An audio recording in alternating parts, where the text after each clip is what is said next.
प्रेम मार्ग के अधिकारी शिष्य के लिए सबसे पहला लक्षण है गुरु की अधीनता। जैसा गुरुदेव आज्ञा करेंगे वैसा हम करेंगे। दूसरी बात है इष्ट की प्राप्ति की प्रबल चाह। गुरु से क्यों जुड़ा जाता है? इष्ट की प्राप्ति के लिए। बोले वो पड़ोसी ने गुरु मंत्र ले लिया, चलो हम भी ले लेते हैं गुरु मंत्र। अरे मतलब क्या है गुरु मंत्र लेने का? ये तो समझो आप क्यों ले रहे हैं गुरु मंत्र। अगर आप गुरु मंत्र ले रहे हैं, जप नहीं कर रहे, वही गंदे आचरण, वही गंदा भोजन, आप वैष्णव पद्धति से नहीं चल रहे, तो अपराध ही लगेगा, अपराध ही लगेगा, बुद्धि और भ्रष्ट हो जाएगी। सावधान। हम गुरु क्यों बनाते हैं? इस असत संसार से मुक्त होकर प्रियालाल के अनुराग पथ पर चलने के लिए। पहले दृढ़ निश्चय करें, किसी संत के पास जाकर छलावा ना करें। आप उनके शिष्य बनेंगे और उनकी चित्त वृत्ति को क्षोभ में पहुंचाएंगे यदि आप असत आचरण करेंगे, क्योंकि शिष्य के द्वारा किए हुए असत आचरण से गुरु के हृदय में क्षोभ होता है। क्योंकि भगवान का बनाया हुआ जो गुरु शिष्य का संबंध है, ये भगवदानंद के लिए है, ये महारस के लिए है। यदि परस्पर गुरु शिष्य दोनों भगवत रस का अनुभव नहीं करते तो इस संबंध का मतलब क्या रहा? तो शिष्य का पहला लक्षण है गुरु की अधीनता, और दूसरी बात है इष्ट प्राप्ति की प्रबल चाह। हमें इष्ट से मिलना है, इसलिए हम गुरु स्वीकार करते हैं। जैसे और सब संबंध बना लिए वैसे गुरु और संबंध बना लेते, ऐसा नहीं। वृंदावन रस प्राप्ति की चाह हो, गुरुदेव भगवान की अधीनता स्वीकार करके हम वृंदावन रस की प्राप्ति की चाह वाले हो। अत्राधिकारी न भवेत् कृष्ण भक्ति विवर्जितः। यदि वो भक्ति के आचरण धारण करने वाला नहीं है तो कभी ऐसे को शिष्य नहीं बनाना चाहिए वृंदावन रस के लिए। क्या हमें जरूरत है तिलक लगाने की? लोग क्या कहेंगे? अगर कंठी बांधेंगे, माला लेके चलेंगे तो लोग क्या कहेंगे? जो भगवत भक्ति के आचरण नहीं करता है, पाठ करने से लोग सुनते हैं और कहते हैं कि वो बड़ा भगत बनता है, इसलिए हम पाठ नहीं करते। वाणी पाठ इसलिए नहीं करते कि लोग कहेंगे कि बड़ा भगत बनता है। गाली तो नहीं दी, यही तो कहा कि भगत बनता है। भगवान का संबंध ही तो स्थापित किया है। कोई इस बात से आनंदित हो रहा है कि बड़ा भगत है तो हमारे तो आनंद का विषय है। वो जल तो नहीं रहा, वो हमारा प्रभु का संबंध गान कर रहा है कि भाई ये भगत है। भगत कौन जो प्रभु को बजे? तो भक्ति विहीन आचरण ना करने वाला और भक्ति के सदाचार आचरण को धारण करने वाला हो, जो अपनी वैष्णव पद्धति है, जो रसिक महापुरुषों ने आचरण बताए हैं, उनके अनुसार चलने वाला हो। दूसरी बात, शिष्य को ऐसा होना चाहिए जो लोभ रहित हो। यदि वो सांसारिक भोग सामग्रियों का लोभ करेगा, तो मान लो मंत्र जप रहा है तो मंत्र के प्रभाव से भोग सामग्रियां मिलेंगी, पर उस जिस रस के लिए जुड़ा है उस रस में बाधा पड़ जाएगी। और क्रोध धारण करने वाला न हो। जरा सी आज्ञा पालन करने की बात कही जाती तो हृदय में क्रोध आ जाता है कि हमको ऐसा नहीं करना। जरा सा कोई शासन करे तो क्रोध आ जाता है। क्रोध करने वाला भगवत प्राप्ति के योग्य नहीं रहता।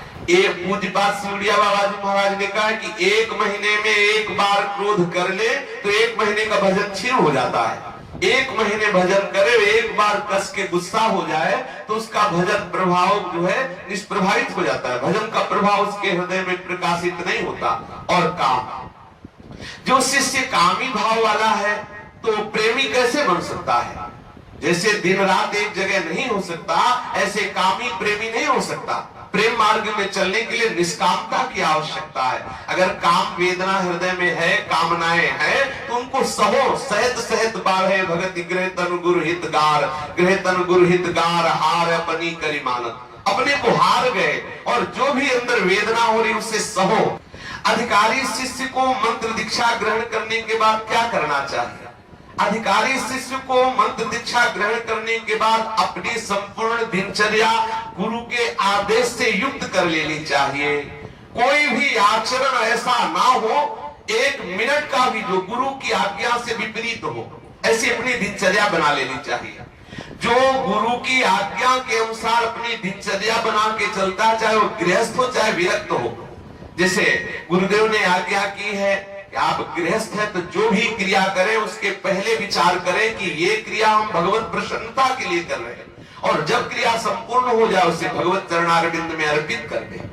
कोई भी क्रिया, जो गृहस्थी चाहे व्यापार हो चाहे नौकरी हो, वो भगवत पूजा ही है, भगवत आराधना ही है। पहले क्रिया के पहले विचार करो ये हम प्रभु के लिए कर रहे हैं। क्रिया पूर्ण होने के बाद उसे प्रभु को समर्पित कर दो और मध्य में प्रभु का चिंतन करते हुए क्रिया करो, बहुत सुंदर तपस्या, बहुत सुंदर साधना होगी। प्रभु में श्रद्धा होना तो सरल है, लेकिन गुरुदेव में श्रद्धा होना बहुत कठिन है। लाखों साधकों में कोई एक ऐसा होता है जिसकी गुरुदेव में श्रद्धा होती है, लाखों में, करोड़ों में कोई एक होते हैं जिनको भगवान के प्रति श्रद्धा होती है। अनंत ब्रह्मांडों में अनंत जीव है, कौन प्रभु की भक्ति करना चाहता है? प्रभु के भक्ति करने वाले साधकों में लाखों में कोई एक होता है जिसकी गुरु के प्रति श्रद्धा होती है। वो गुरु का श्रद्धावान जो गुरु में किंचन मात्र भी मनुष्य भाव न रखता हो, गुरु में किंचन मात्र दोष भाव न रखता हो। जब गुरु के प्रति ऐसी श्रद्धा हो तो उसके लिए कुछ दुर्लभ बात नहीं है। गुरु में जब तक भगवत बुद्धि नहीं होगी तब तक संसार समुद्र से आप पार नहीं हो सकते। गुरु में मनुष्य बुद्धि होना यह अपराध का लक्षण है। गुरु और प्रभु में बिल्कुल भेद नहीं है, फिर भी प्रभु से बढ़कर गुरु है। प्रभु ने भी कहा, बोधे यदि गुरु ही जिए जाने। शास्त्र देखते देखते तुम्हारा जन्म नष्ट हो जाएगा, समझते समझते बुद्धि तुम्हारी मंद हो जाएगी, लेकिन तुम्हें भव से पार होने का मार्ग ही नहीं मिलेगा यदि गुरुदेव नहीं मिलेंगे। चाहे शिव विरंच सब होई, गुरु बिनु भव निधि तरे न कोई। अपने गुरु को ही समस्त इष्ट बुद्धि से देखना, ये निश्चित भाव हो जाना कि यही वो उपास्य तत्व है जिनकी हम खोज के लिए निकले थे, तो समझ लो अंतःकरण पूर्ण भगवत स्वरूप हो गया है।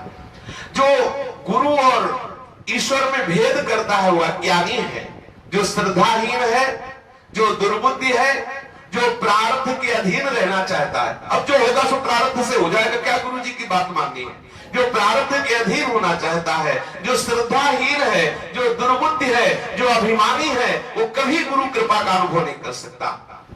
गुरु की सेवा में ऐसे तत्पर रहना चाहिए जैसे भगवान श्री राम की सेवा में लक्ष्मण जी में मन बुद्धि नहीं थी। भगवान श्री राम की सेवा कैसे करते? छायावत, जैसे छाया में मन बुद्धि नहीं होती, ऐसे ही लक्ष्मण जी केवल प्रभु की इच्छा का अनुमोदन करते थे। ऐसे ही जो शिष्य गुरु की आज्ञा का पालन करता है, स्वाधीनता का परित्याग करना परम रस की प्राप्ति का हेतु है।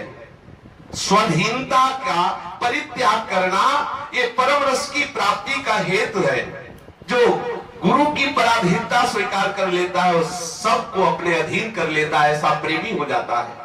गुरु के प्रति अविचल श्रद्धा रखकर निष्कपट भाव पूर्वक तन मन सर्वस्व से गुरु की सेवा करना, ऐसे गुरु सेवक को प्रियालाल सहज में प्राप्त हो जाते हैं। उत्तम शिष्य गुरु को अपने चिंतन के द्वारा प्रसन्न करने की चेष्टा करता है। ध्यान किया जाए, उत्तम शिष्य गुरु को चिंतन के द्वारा, कि सदैव गुरु की आज्ञा का चिंतन, जो गुरुदेव ने कहा वो हमें चिंतन करना है, जो आज्ञा करें उसका पालन करना, इस बात का चिंतन करता रहता है। और वास्तविक गुरुदेव की यही प्रसन्नता है।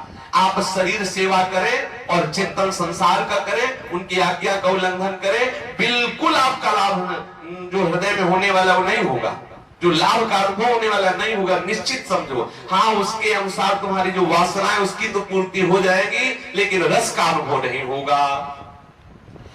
गुरु कृपा करके जब शिष्य को देखता है कि हमारी आज्ञा का पालन करते हैं, तो गुरु के हृदय में शिष्य का चिंतन होने लगता है। जैसे कछुआ अपने अंडों को बाहर रखकर जल में रहते हुए उनको पोषण करता है, ऐसे गुरु शिष्य से दूर रह करके अपने शिष्य का पोषण करते हुए उसे परम पद का अधिकारी बना देता है। जो शिष्य गुरु की आज्ञा का पालन करता है, जो उत्तम शिष्य है, वो गुरु के दर्शन की चेष्टा रखता है। गुरु के हर समय हमें दर्शन होते रहे, जरूरी नहीं कि शरीर से, भाव से, चिंतन के द्वारा। और उससे भी उत्तम बात यह है कि गुरु तुम्हारे दर्शन के लिए लालायित हो जाए। जैसे हरि दर्शन के लिए जो लालायित रहते परम भक्त है, लेकिन उनसे भी वो परम भक्त है जिनके हरि दर्शन के लिए लालायित रहते हैं। ऐसा आया है, जो भगवान से प्रेम करते हैं। कुछ ऐसे भक्तजन होते हैं जिनको भगवान प्रेम करते हैं। ध्रुव जी के लिए आए कि भगवान दर्शन करने के लिए आए थे। अपने मन बुद्धि को गुरु को दे दो, अपना मन अपनी बुद्धि गुरु के चरणों में समर्पित कर दो।